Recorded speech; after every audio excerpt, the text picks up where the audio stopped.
Electrocast.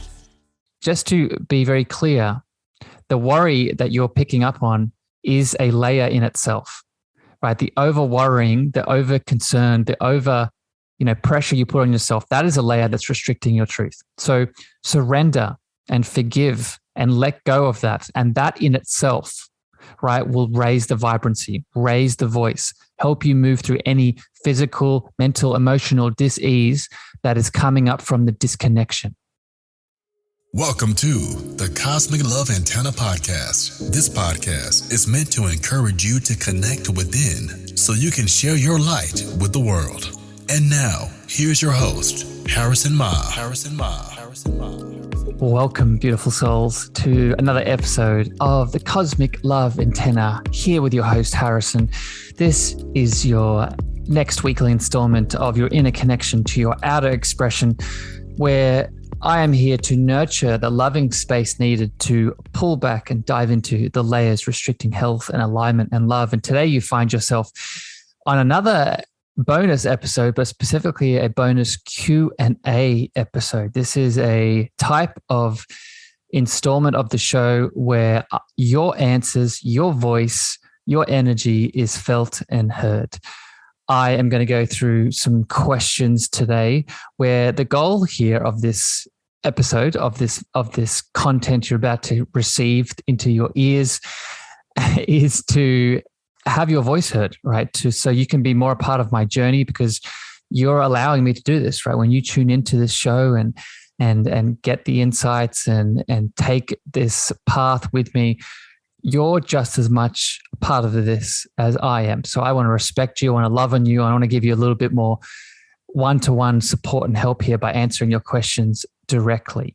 How you can have your questions on this show in the future is by reaching out to me on social media. So either through Clubhouse or Instagram in the DMs, in the comments, just say, Harrison, I want to be featured on a Q&A episode, and you can shoot me through your question about all things holistic and natural healing, some of the topics that have been on the show before or topics that will come in the future. You pretty much understand what I'm about these days. So whatever the question is, shoot it through to me. It can be across mind, body, spirit. It can be all things I talk about on the Cosmic and Love Antenna within the intention, right? Pulling back the layers, restricting health, alignment, and love. So if those bubble up, reach out to me on Instagram, Clubhouse, and input them in here for the next episode that we do. I want to give you now a summary of what I'm going to be talking about today. Some of the questions I'm going to be answering. Some of the questions we're going to get into, we'll be talking about how to listen to your inner voice, how to raise your vibrancy, your frequency. Going to be talking a little bit more about my story. Going to be talking about past lives, answering questions about those, visiting people in dreams, grief, how to process grief, how to connect into more of your clear senses, and more. So stay tuned, stay connected for this chat today. Before I get into it, I want to remind you a way that you can help me grow this show, grow these episodes, grow this community is by first sharing these episodes with people that you love and care for. So if you get some value out of this episode today, remember you can share it to friends, family that you think can get the same amount of value. And the other way you can help me with this show, expand it, get it out there to more people, to help me make more episodes, all these things, is by leaving reviews, right? How you can do that is by going on to Apple Reviews, going to the show, going down to the bottom, and then leaving your feedback with your thoughts, with your questions, with your love. What I'm going to do now is actually read out one of these reviews. And if you listen to the other episodes, I'm getting into the habit of doing this, highlighting and giving you a bit more love for the love that you give me. So this review is from the beautiful Sue Jin. And what Sue Jin has to say is, love this podcast. I stumbled upon you, Harrison, on Clubhouse. You had such a calming voice, and I stayed to follow. The way you explained all things from holistic health to spirituality made it so easy for me to understand and digest. Fairly new to my spiritual awakening journey, and your podcast has helped me to expand my consciousness to a whole new level. I'm so grateful for the work that you do and sharing your wisdom and knowledge with me. Definitely had so many episodes that resonated on this podcast, and I was able to connect the dots to my life now. I see it was all in divine timing. Well, Sujin, thank you for your beautiful words. And I'm so happy that my work on Clubhouse, my work on this podcast is helping you dearly. And I hope it's doing the same for many other people out there in the podcast world and the Clubhouse world, etc. So thank you for the review, my friend. Please keep them coming. I love reading them. I love connecting to your words, your comments, your connection here. Remember that when you do leave reviews, you do have a chance to win some of my courses and programs and things I offer in the world. How you stay up to date with that is by becoming a member of my newsletter, which you can find at harrisonmar.com. That's Mar spelled MEAGHER /learn-more. So that's harrisonmar.com /learn-more. All right. So all of that out of the way, all of that foundation set. Now let's get into the episode. Let's get into your beautiful questions here today. All right. So the first question is from the beautiful Darylyn on Instagram. I think all these questions say are from Instagram. I'll let you know if they're not, but most of them are from Instagram. And Dee's question is, I've just started reading The Untethered Soul, and he speaks about in this book the voice in our head and becoming the observer. I note what I would describe as an energy beneath that, like a constant drumming, not a running voice. It doesn't form words, but is always there, like he would describe the voice that is always talking. It's not easy to say, but I feel like this energy inside of me tends to be lower in vibration than I would like. And I secretly worry that this is a precursor to dis-ease and other physical ailments. Worry is also not a helpful energy. Obviously, I need to finish the book and go deeper to the voice, but I'm also wondering about this deeper reverberation I also feel and hear. How do you raise it and not fear if it is not elevated, and what that low vibe alone is doing to my body? Okay, so good question, Dee. And there's a lot here to unpack, but I'm going to just share some things with you that came up around this question that I think is going to be helpful for you and also people tuning in. So the first thing that we have to understand, and I'm going to reference another episode at the time of this release I'll have out, so I would go back and listen to it. And it's an episode with myself I did around thinking, sensing, intuitive, and feeling. Mr. Carl Jung talks about this breakdown of how we interpret information, and I added my voice to it. And this is a really good place to start with this question, Dee, because we have to realize that there are things that move through us that aren't just the thinking, logical mind.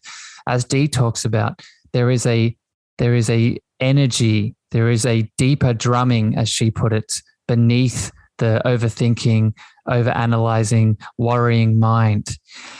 And this deeper energy, this deeper knowing, this deeper frequency of what you are, in many ways, we could connect to what you are in reality, right? That soul having a human experience, that spiritual being having a human experience. And that spiritual being has many bodies, many energy bodies. And the reason I bring this up is that there are layers on top of that soul, that spiritual being, that can sometimes mask the truest expression of what you are. Okay, so for example, we have 12 energy bodies. We have the DNA, genetic, physical, etheric, mental, emotional, and soul. They're the lower ones. They're the 7 lower ones. And then there's 5 higher ones. And we won't get into those. But those 7 lower ones are relevant. And depending on all of the karma, all of the limiting beliefs, unprocessed emotions, trauma, shadow elements, shadow aspects, all of these things can disrupt the clarity in which these layers allow our truest expression to be channeled. And this is often where we can feel like we're disconnected. In Dee's question, this is where we can often feel like that vibration is low. It's not the fact that voice originally, that deep voice, is low to begin with. It's because there are things on top that are masking its truest expression.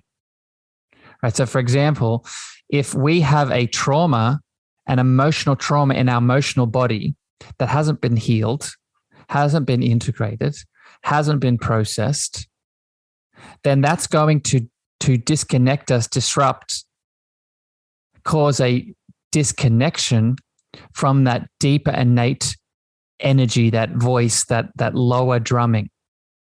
And to Dee's point, this is actually what many ways can cause dis-ease when we allow these things to exacerbate, when we ignore the trauma, when we ignore the limiting beliefs, when we ignore the shadow elements and the triggers. The good thing here, though, to Dee and the people listening that might be resonating to this question, is that there's so much that you can do to raise your vibrancy, right? To remove the layers, to heal the trauma, to move through the limiting beliefs, to release the emotions, right? This is where inner child work comes in, right? If you've listened to me talk about this, I have episodes on this, go back and listen to them. This is where chakra healing comes in. Go back and listen to the chakra healing, right? This is where eating higher vibrancy quality foods to support your physical body so it can release the things blocking your truest expression, right? This is where good mental health and weeding out the limiting beliefs that are restricting your expression, that are clouding that mental body. Right. This is where self-love in general, right, going back to the idea of the cosmic love antenna and how I want you to express that frequency within, we can't express that frequency within unless these layers are moved through and released, right? We heal our karma. We move through, we bring the shadow elements into the light. Okay, so I hope I'm making sense here now, Dee. And just to be very clear, the worry that you're picking up on is a layer in itself, right? The over worrying, the over concern, the over, pressure you put on yourself, that is a layer that's restricting your truth. So surrender and forgive and let go of that. And that in itself, right, will raise the vibrancy, raise the voice, help you move through any physical, mental, emotional dis-ease that is coming up from the disconnection. All right. So I hope that gives you a bit of value. I hope that answers the question. Again, I could go a little bit deeper on this, but I want to leave it there. I don't want to make it too complicated. Listen to the thinking, sensing, intuiting, feeling episode, and also tune back into the chakra healing and the inner child healing. I think that can be very helpful for you. Okay, next is from the beautiful Sabrina. Sabrina on Instagram, a friend, a colleague, and a beautiful heart has asked the question, what led you here? Talk about your healing journey, becoming a coach, leaving darkness behind and getting into yoga, coaching, health in general. So thanks for the question, Sabrina. And I did answer this to a degree in the first episode of the Cosmic Love Antenna. I talked about a little bit about my story, my deportation. That was my pain teacher that it caused me to have a spiritual awakening to lead me down the path I'm on now. So go back and listen to that episode. But just to highlight it, recap it, I was deported, imprisoned, detained, had a dark night of the soul, found out that the only way to sort of move forward with what I wanted to do in life was to go inwards and to start healing, to start moving through some layers in myself. And that was a big wake-up call for me. And that's what really led me down to what I'm doing now. But I want to add a few more bits to this story. And I think another important pivotal role in my story, in my journey that's led me to speaking my voice into the words you're listening to right now has been a relationship with plant medicine and medicines of the plant world in many different ways. And it's been with plant medicines that, and I want to make this very clear, I don't think plant medicines are for everyone. And I think we all need to have the right set and setting and let our heart dictate us and call us to these things. But for me, they did play a role. They did open my heart. They did show me what I was ignoring, suppressing, but also what love was, what my spirit was, what my purpose and my passions, how they were helping me unravel and expand into more of myself. So really sitting with different kinds of plant medicines has really helped me find my power. There's also always been a desire and a recognition of my voice as my power center, and it being the space and place in which I share my love to the highest degree. And this has been developing more and more. People have maybe heard me speak on Clubhouse. People have heard this podcast evolve. And this has really been what has led me to where I am today, is leaning more and trusting my voice, making space, making room for my voice, and realizing, and this is part of my journey too, realizing that I can make a change. I can make a difference by me simply recording an episode like this, or speaking about a topic in a Clubhouse room, or sharing a reel on Instagram, whatever it is, really acknowledging and allowing myself to know and embody the idea that my voice has power and my voice has impact and my voice can help other people shift and love and heal. So that has been a really big part of what has led me to where I am today, Sabrina, is acknowledging that and witnessing that and allowing that to flow, and moving through any limiting beliefs telling me otherwise, moving through any trauma or, projections of other people telling me otherwise. I would also say something else that has really led me to where I am today has been trusting my emotional and spiritual senses, my emotional body and my spiritual body. So, for example, I started my health journey as a personal trainer, where I was focused heavily on the physical body, as you would assume. However, when I was training clients in between sets, in between reps, I would be the personal trainer that would be asking that client about their life story, about their relationship with their parents, their relationship with their partners, what they did on the weekend, how that made them feel. And I very quickly realized that my emotions were leading me to a space and place to really allow these to move through me more, and most importantly, help other people do that. Then what I realized is that this is also a spiritual conversation, right? Opening up my connection to God and love and consciousness and divine source, really expanding and being open to what spirituality looks like for me as an individual, and starting to embody that, not just learn about it, which I love to do, as you've probably heard me speak about on this podcast and in this very episode, but also embody it and really acknowledge and allow my own spiritual expression to be channeled through, and allow it, and don't judge it and don't compare it to other people. So really creating the space for that in my life in all the different ways has really led me to where I am today, Sabrina, as being witness to that and accepting of that. So I hope that's what bubbled up for me with that question, Sabrina. I hope that gives you some insight, and I hope it encourages you listening out there in the podcast world, maybe with your own journey, to really follow the pulls in these different ways and go down the paths that might be pulling you towards a passion, a purpose, or a vocation. All right. The next question here from you, the beautiful podcast community, is from the powerful Vera. And Vera asks, how can someone who doesn't know anything about past lives start exploring this path or this way of healing? And it's a good question. The first thing that comes to mind is I would seek out a practitioner that does past life regressions and hypnotherapy. These, in my experience, are very powerful modalities and pathways in which we can start learning about past lives, actually getting a regression, actually getting a hypnotherapy session where these states are cultivated. I would also seek out people that hold spiritual spaces and create activations for you to journey within, something that I do, right, around the chakra system, around the guides, around the inner child.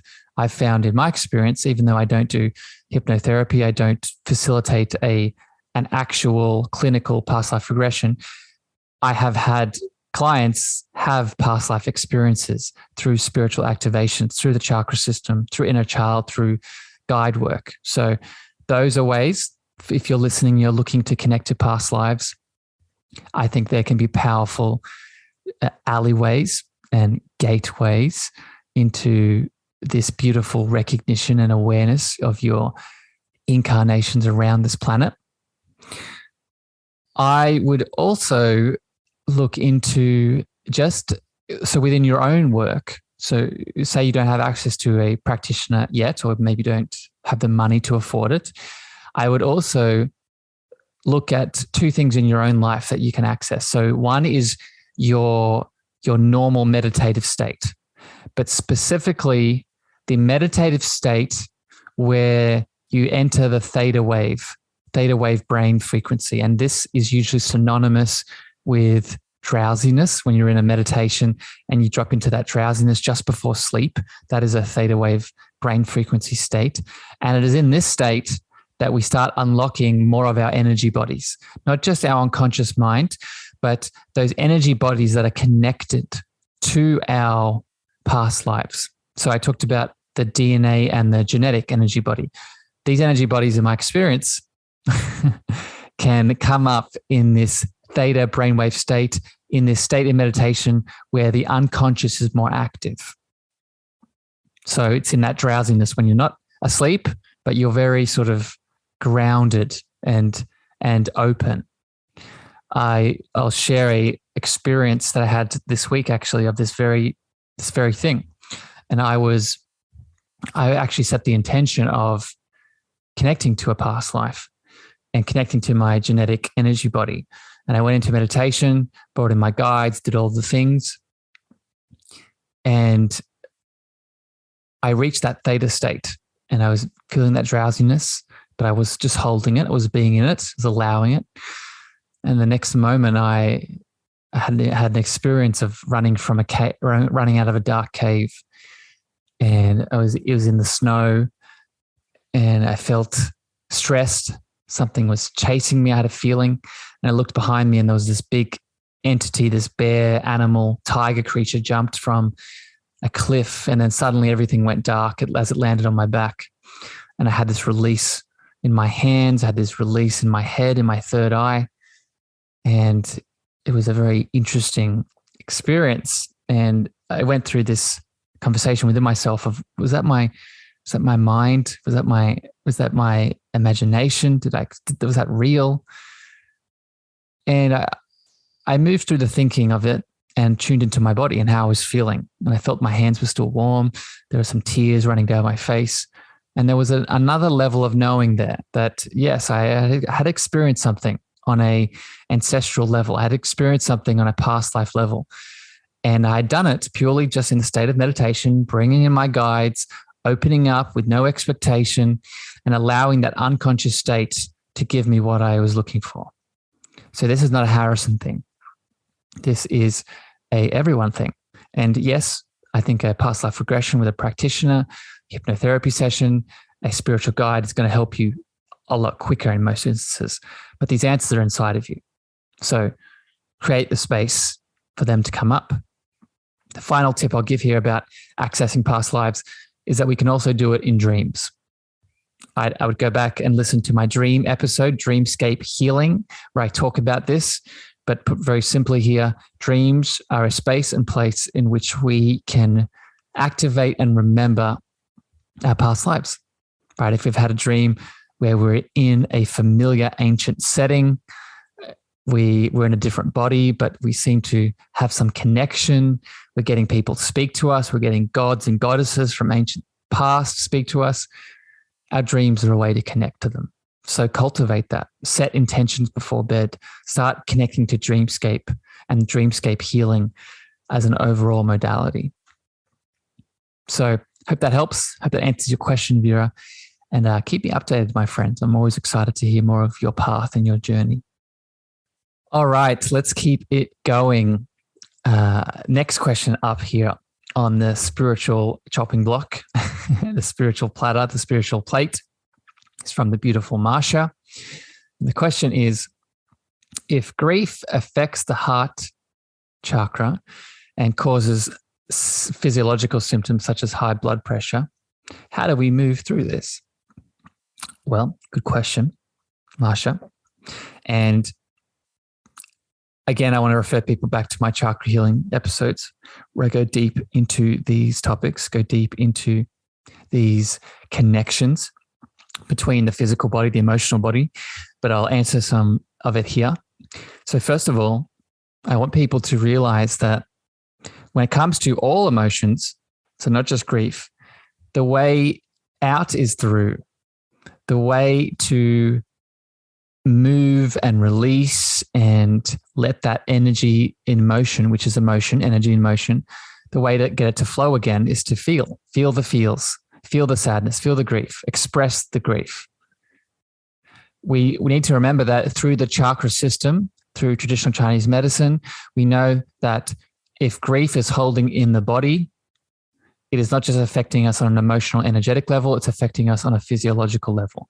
So that is why Marsha, she's heard me speak about this before, but if you're new to this understanding, grief holds itself in that heart plexus, in that heart chakra center. And if we're holding on to it, it can have a physiological symptom such as high blood pressure. So when we can release this grief, then we can help that blood pressure.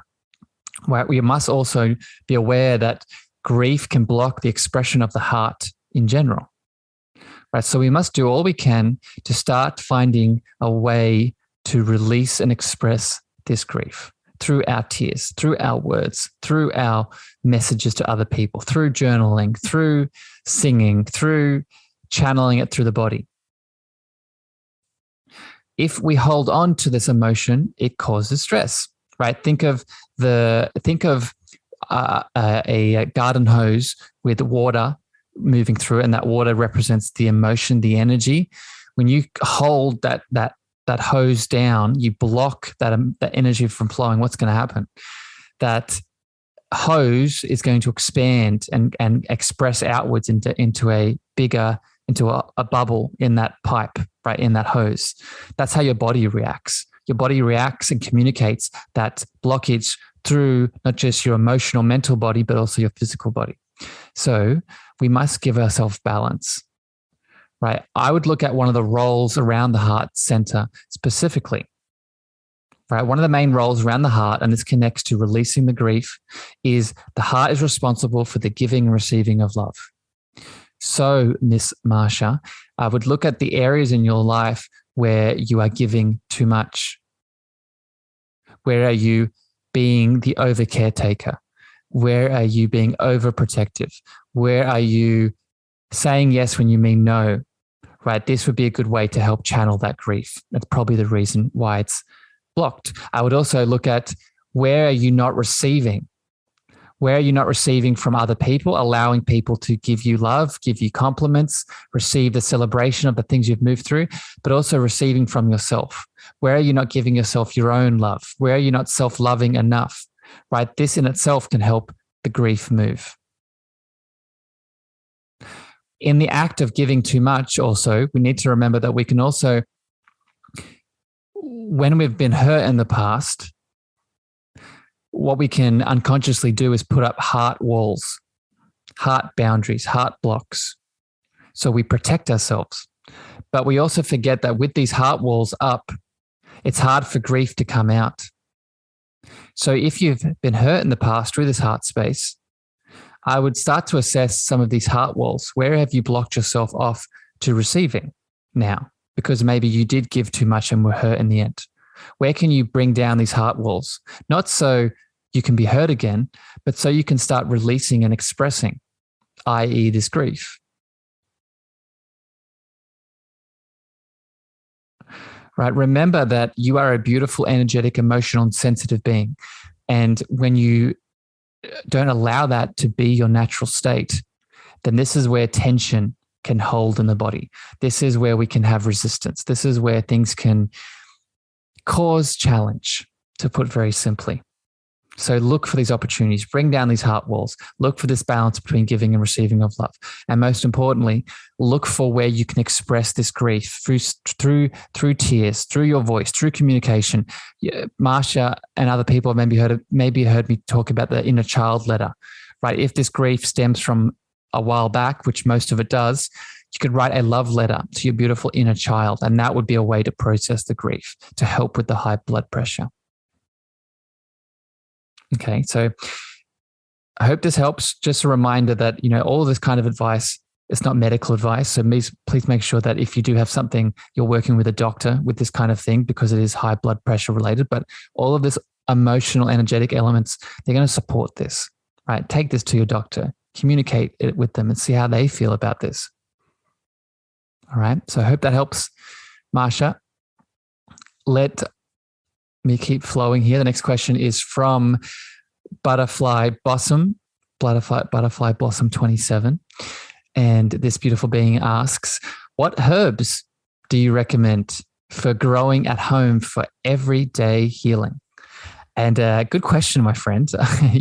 When you asked this question, I was like, oh, this is a bit different to the energetic, emotional, and spiritual questions I get, but it is a good one for natural and holistic healing to help with our cosmic love antenna expression. And the first, I'm going to give a sort of short answer, but then I'm going to give an energetic, emotional, and spiritual answer to this, because there is a spiritual answer to this. So the short answer is that my go-to herbs for cultivating at home and just having around in general, oregano, garlic, and ginger, right? These are just a powerhouse of medicinal plant medicines in many ways that have such a vast range of antiviral, antibacterial, antiparasitical properties that help us live a functional, holistic, and natural lifestyle, right? If you're going to have three, these would be my go-to, right? For example, garlic and ginger, I use very, very, very predominantly in a lot of the meals that I cook. I don't have it all the time, but when feel like I'm coming down with something, which is very rare, but when there is something that I'm concerned about from a bacterial viral perspective, I hammer in the garlic and the ginger because they're just so powerful in breaking all that down. Oregano I use for oral care. I use for mouth. I use it in essential oils for keeping my mouth microbiome healthy. I use it for candida in toes and nails. And it's just again, another powerful plant medicine. I would also look at the medicinal properties of ginger specifically as a root medicine, not just a root as in the physical term of a root in the ground, but it connects to the root chakra, right? So ginger specifically, if you're having challenges with that root center, you can use ginger to help bring some balance, right? Root medicine, remember, connects to our energy centers. Right? So if you're, for example, have trauma around that inner child, around that root center, if you have trouble feeling safe and secure and supported in your body, ginger is also going to be a very medicinal, powerful herb that we can use for that, for healing. Another reason to bring these herbs into your home specifically, especially if you can grow them, is now what you can start to do is you can supercharge these already super powerful medicinal medicines, right? So I just explained how good they are in terms of being a Swiss Army knife of many different things. But when we start to grow them in the home, now we have control over the soil and the growth of the plant, right? We know that the soil that a plant grows in is directly linked to the vibrancy and the power and the energy and the frequency of the thing that grows in that soil. So if you're growing the thing, if you're adding the water, if you're adding the nutrients, if you're adding the intentional love to the growing of the ginger, the garlic, the oregano, now you've just supercharged an already powerful medicinal herb, right? So that's another good reason to start growing plants in general, but specifically these three. Finally, and this goes to plants in general. So this goes beyond the herbs here. But I really am a big fan of growing plants in your home to start building your spiritual senses. Right. So I have, for example, I'm looking at them now, 2 plants that I grow in my home. And I use them as a practice to connect into speaking to plants, speaking to the plant world. Right. We know that, well, maybe some of you don't know this, plants are sentient, right? They connect to our feelings. They connect to our intention, right? There are many books, studies now showing that the plant world is very conscious. It's just not conscious to what we expect as a human to human to be conscious, but they are very conscious. And when we can learn to connect to our plants through intention, through love, through singing, through frequency, this not only helps us build a relationship with them, but this helps build our own senses, our own abilities. So I would bring in these healing herbs, right? Not just to help you heal, like I've outlined, but to help enhance your spiritual connection.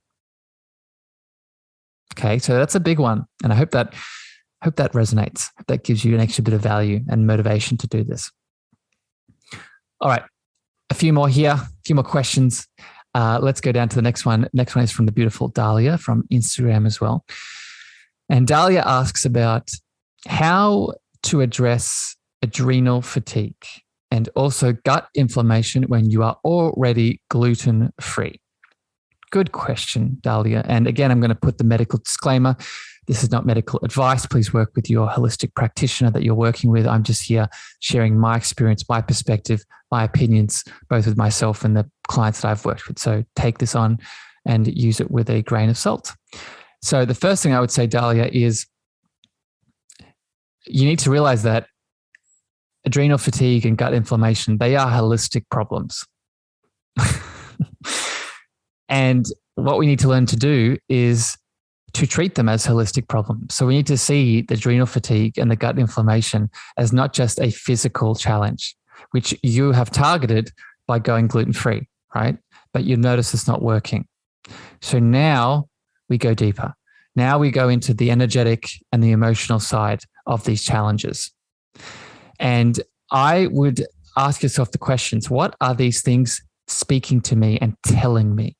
Right? What is adrenal fatigue saying? What is gut inflammation saying? Well, one of the things that it's saying is it's that root center connected to your adrenals and that gut inflammation connected to your solar plexus are speaking. They're getting your attention to bring something into awareness, to bring something into alignment. So a way that we can address adrenal fatigue and gut inflammation is by speaking through this language and understanding that my adrenal fatigue could be rooted in a space of not feeling safe, could be rooted in a space of being in a hyper fight or flight response, right? Where you're chronically stressed out all the time, could be coming from a feeling of not feeling secure in your body, right? Being hyper activated and stimulated too much, right? From over worrying, over anxiety, maybe from some trauma, right? Maybe from, from a physical lens again, being hyperly stimulated by drinking too much coffee, having too much refined sugar, right? This can push us into that fight or flight response that activates that feeling of not feeling safe, not feeling secure, not feeling supported, and causing an imbalance in that root center, hence the adrenal fatigue. Okay, so that is a good place I would start. Adding on top of the gluten-free is now looking at, okay, what can I do to shift from a sympathetic state, a fight or flight, into a parasympathetic rest and digest? What are some of the things I can do, right? Connecting into Mother Earth, right? Healing some of my inner child elements that the trauma might be exacerbating the adrenal fatigue, right? Connecting into deep, slow belly breath work, right? To release some stress. Looking at my sleeping patterns, for an example, right? To make sure that I'm getting restful recovery-based sleep rather than being surrounded by a lot of artificial light, being surrounded by electromagnetic frequencies, noises, all the things that stop us from getting good sleep. This would push you into a fight or flight and be causing that adrenal response. So just to sum that up, looking at all those root themes, Dahlia, and how you can support that adrenal fatigue from all those different angles, okay, and not just going gluten-free. The same thing with the solar plexus, but I'd be looking at now, so with the gut inflammation and the connection to the solar plexus, I'd be looking at your power, right? More specifically, Dahlia, what makes you Dahlia? The values, right? What's your truth?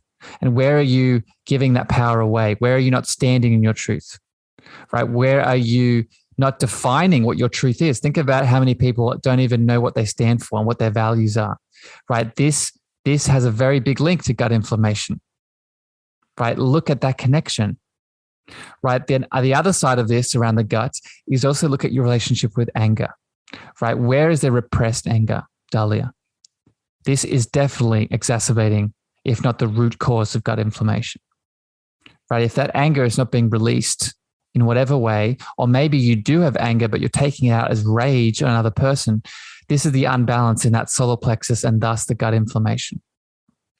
So the key here for you, Dahlia, is to let your body speak to you and listen to these words that I just spoke and see what resonates and listen to how that body speaks. I would say this to everyone else listening, right? These words, you're going to react in a certain way to these words that I'm saying. Listen to how that body reacts. Did you just get a gut pain based off what I just said about the gut elements? Did you just feel a release around that root center or that fight or flight state based off what I just said about the root, right? Your body is speaking. We just have to learn to listen. Okay, so hope that gives you some space to start, Dahlia, maybe some space to take to your person that you're working with to maybe go a bit deeper. This is a holistic conversation, right? So add in all these lenses and I think you'll find a solution. Next question here is from the beautiful Ali. Ali Pause is a previous guest on this podcast. I'd go back and listen to our episode with her. Speaking of chakras, we did an episode on addictions and yogic and chakra connection and healing. So go back and watch that, especially based off what we just talked about with Dahlia. That will help bring some more clarity to that question as well. But Ali asks, how do you astral project and meet someone in the dreamscape? Can you arrange it beforehand, for example? So good question, Ali, and I'm going to go into it here. So first of all, I want to give some resources around this to explore this a bit further. First resource is my dream episode on the podcast. I think go back and watch it. It's a few episodes ago. It gives you a bit more awareness around this topic specifically. I would also give 2 books here. The first book is called Dreams of Awakening by Mr. Charlie Morley. And the second book is Lucid Dreaming, Gateway to the Inner Self by Robert Wagner. And so those powerful resources would be a good way to go deeper into this topic, but I'm going to give you some answers here as well. Put very simply, for people that are new to the dream world, we need to remember that the dream world is 2 major things. It is both a communication between our unconscious and conscious mind to help us with challenges in our waking state. And it is also the space and place in which our soul, spiritual body is most active. So when Ali asks, how do you astral project and meet other people in the dream? You must first be aware that you have these abilities and accept these abilities. Because if you don't, then you could be doing all the dreams in the world, but you're not going to allow yourself to lean into these truths inside of you. So that's step number 1, is accepting that this is your reality and that you have these abilities, even if you haven't seen them yet. Next step here is to realize that, and I have a question coming up here next talking about this, but I'll just add this in here. Our ability to project, especially in the dream state, astral project or visit other people's astral bodies or etheric bodies, is a part of our clear senses. And we can start to fine tune them in the dream state. So how we can start fine tuning them is setting an intention before bed, right? So intention before bed would be, tonight I'm going to connect into my astral projection and I'm going to flex this muscle, and then allowing that dream to take place, right? So that's going to start building this muscle. The other step to take is to start practice lucid dreaming, right? Which is why I gave you that resource at the start. Lucid dreaming, for those that are new to it, is the idea of becoming conscious and aware in the dream state.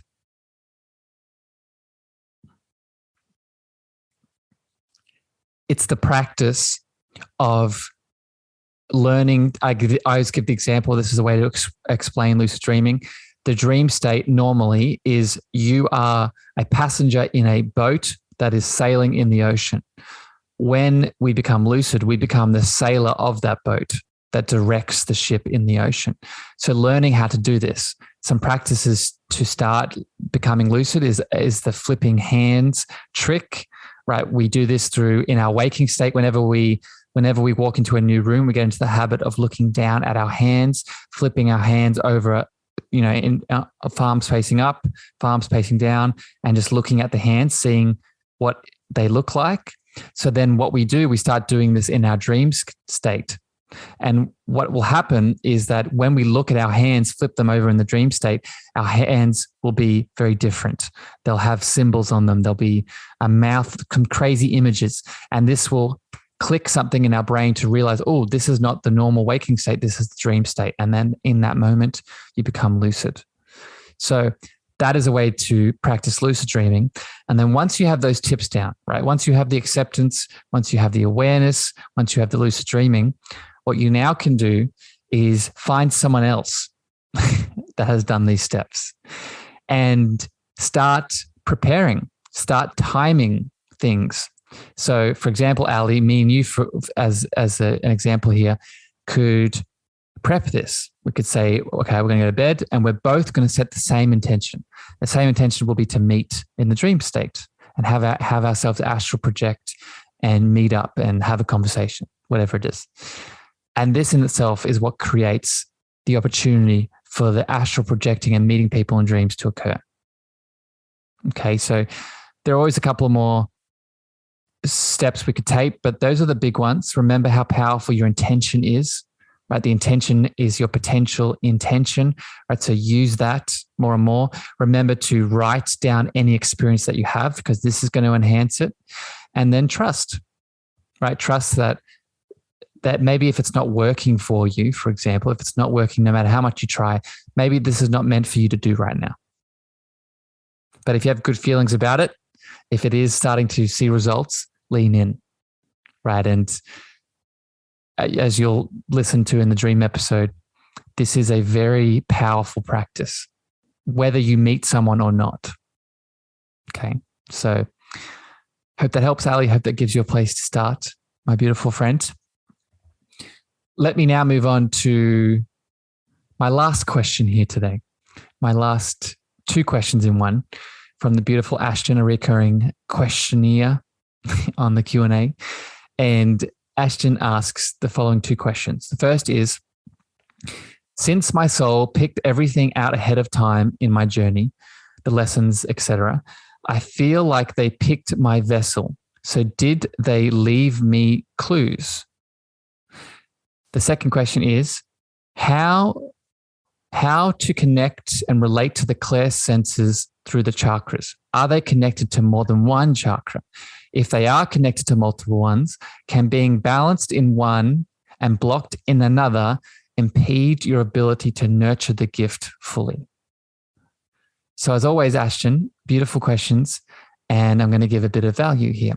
So let me answer the first one in terms of, are there clues left out by the choices that you've made with your soul beforehand, right? And to explain this for people, what Ashton is referring to here is that in each incarnation, before we start this journey, we move through a life between lives segment. And this is the place we go to in between incarnations, where we can go to rest, where we can go to plan, and where we can go to see the lessons that we've gained from our past life and make new ones to go into within the upcoming life.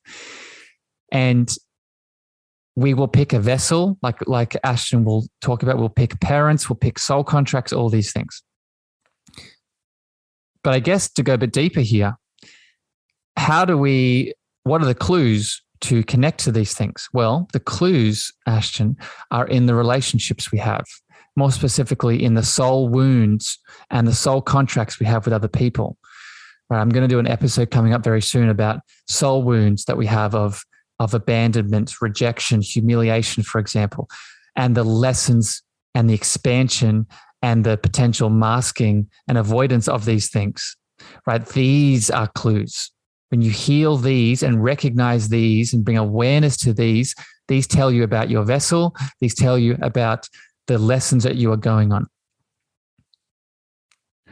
right? So look for those and lean into those. And when you are moving through those wounds, right, ask for assistance, ask for guidance, right? And this will also give you clarity around the vessel, around the things you're supposed to be moving through, which brings me into another tip here of connecting into how do we know? How do we see the clues of the things that we've decided?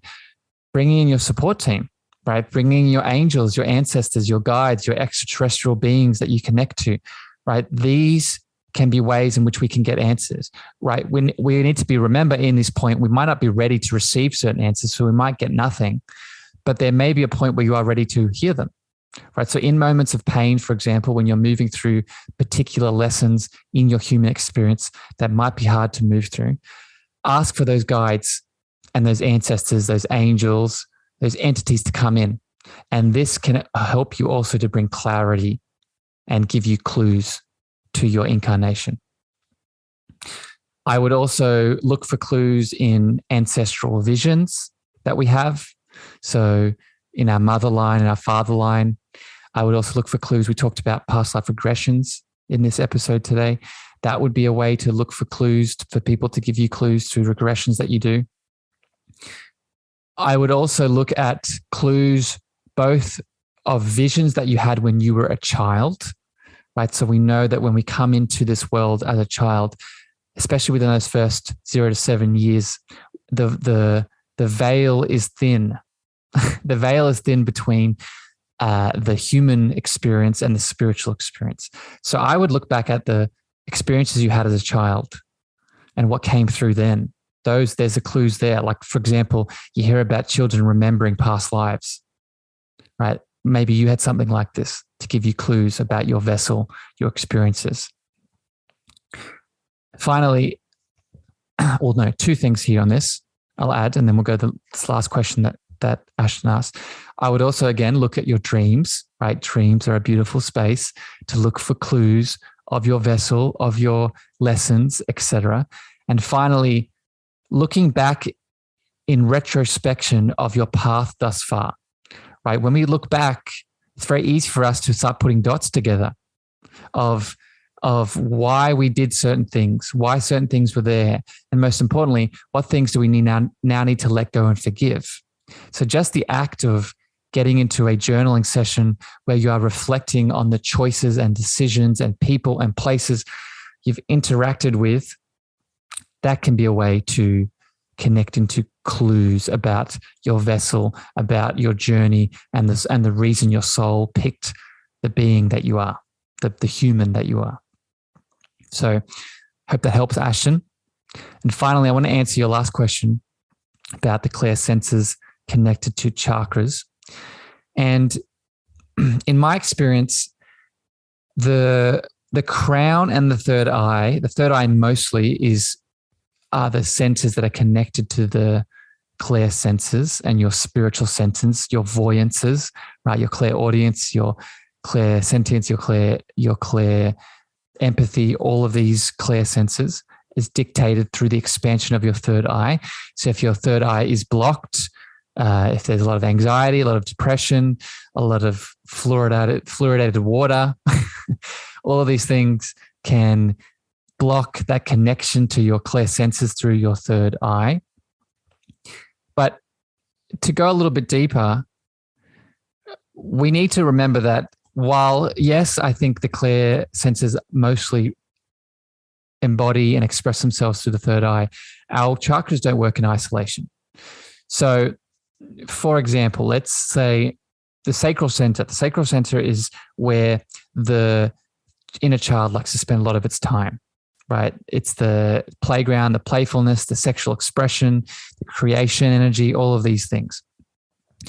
If in my childhood, this inner child was traumatized, if this inner child was told not to speak, not to express, this inner child was told that its spiritual gifts, its spiritual visions, its spiritual connections were stupid and woo-woo and need to be ignored and suppressed, then this sacral connection, this block, this suppression in this area is definitely going to impact the third eye. So I would look at that. I would look at where there has been suppression of any sort of emotion and feeling that has then exacerbated into your spiritual expression as well, right? That is going to speak through the sacral. If you really feel, for example, another example here, if you really feel that your spiritual gifts are a part of your purpose and your passion on this planet, this is now connected to your solar plexus, right? But if there is a lot of anger and resentment around this in that solar plexus area, this now is also going to connect to the third eye, because the anger is restricting, the repression of the anger is restricting the expression of the third eye gifts. Okay, so those are some quick examples, a little bit nuanced based off your example here, Ashton, but that's where I would look. I would also look at, I'm going to give some tips here. I would also look at the way your karmic bonds and your shadow aspects, your trauma, and how they can hold themselves in the chakra centers. Right, so I just talked about the childhood trauma and the sacral. I talked about maybe some shadow aspects around anger in the solar plexus. Grief and sadness and melancholy in the heart. Right, we want to heal and let go of these things, because if we can let go of these things, it's going to help us lighten up those energy bodies I was speaking about before at the start of the chat. And if we can lighten up those energy bodies, then now we can express our gifts through our third eye, through a more open vessel, through a more light vessel, through a more expanded vessel, right? Ways that we can do this is getting into a daily practice of chakra clearing and expanding, right? We can do this through chanting. We can do this through sound bowls. We can do this through a guided visualization. We can do this through just toning specific sounds. All these ways are ways to clear all the chakras that may lead to a inexpression of the gifts through the third eye. Okay, so that's what I would look at, dear Ashton, and that would be a way to help the clear senses expand even more by doing a daily regular chakra cleanse that moves through all of the centers to cover all your bases. Right, to release any karmic bonds, to release any shadow aspects, to release any parts of you that want to be brought into the light, so you can express what you've been brought to this earth to express. All right, we did it. I hope that gives you some beautiful value, wonderful community. I hope that answers all of your questions here today. I want to, before we finish up here, end with some thanks. Thank you for these deep and thoughtful and insightful questions. It really lights me up to be able to answer these queries for you. And I hope that they give you guidance. I hope that they support not only you, the listener who asked the question, but all of you other people out there, because that is why I do these episodes, because I know that these questions can relate to all of you. Right. So I hope they've given you that guidance. And I hope that they've brought some extra awareness, deeper expansion for you. If you enjoyed this episode, please remember you can always leave a beautiful review in Apple Podcasts telling me what you gained, what you got out of this. Remember, when you do that, it expands this show to any other beautiful souls that might need a bit of support, pulling back the layers, restricting health, alignment, and love. You can also let me know on social what you thought, on Facebook, Clubhouse, etc. Remember that if you share this podcast as well with some other people that you love, friends, family, etc., it helps them as well. If you ever want to go deeper on any of these topics that we covered here today on the show, realize that all of these things I talk about in my coaching and how I support people deeper. So if you want one-on-one work and you want to dive into any of these things that we've chatted about, that is a way to do it, right? So reach out to me. You see my email details in the show notes or on social. Do all the things. And with that, I guess we'll end it here, beautiful beings. I hope that you got some downloads and got some intuitive hits from this episode. But regardless, know that I love you very much. You are loved unconditionally, and I appreciate you for tuning in. Until next time here on the Cosmic Love Antenna, I'm wishing you a beautiful evening, morning, and night wherever you are in the world. And I'll catch you next time for a weekly episodic expansion of your loving heart space. Bye, everyone. Thank you for listening to the Cosmic Love Antenna podcast. We hope you enjoyed. Be sure to follow Harrison on Instagram, Twitter, and Clubhouse at Harrison Ma. That's Harrison, MEAGHER.